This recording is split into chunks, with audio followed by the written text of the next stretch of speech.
বেগম খালেদা জিয়ার জানাজার মতো এত বড় জানাজা এর আগে বিশ্বের আর কোনো নেতা নেত্রীর হয়নি।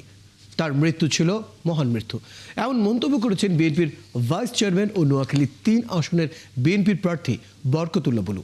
রোববার সন্ধ্যায় বেগমগঞ্জ ও চৌমোহনী উপজেলা বিএনপি আয়োজিত বেগম খালেদা জিয়ার দোয়া মাহফিলে তিনি এই মন্তব্য করেন। বরকতুল্লাহ বুলু বলেন, বেগম খালেদা জিয়া দেশের মানুষের সাথে বেইমানি করেননি, তাই তার ত্যাগ বৃথা যায়নি। বলেন, ১৭ বছর নির্বাসনে থাকার পর তারেক রহমানকে দেশের মানুষ যে সংবর্ধনা দিয়েছেন তাও ছিল বিরল ও ঐতিহাসিক। ৮০ লাখের বেশি মানুষ ২৫ ডিসেম্বর তারেক রহমানকে অভ্যর্থনা জানিয়েছেন বলে মন্তব্য করেন তিনি। বেগমগঞ্জ উপজেলার বিএনপির আহ্বায়ক কামাখ্যা চন্দ্র দাস এবং সদস্য সচিব মাহফুজুল হক আবেদ এই সময় উপস্থিত ছিলেন। প্রথম বৃহত্তম জানাজা হয়েছে শহীদ প্রেসিডেন্ট জিয়া রহমানের। শহীদ প্রেসিডেন্ট জিয়া রহমানের জানাজাকেও ছাড়িয়ে বেগম খালেদা জিয়ার জানাজা আরও অনেক বড় হয়েছেন।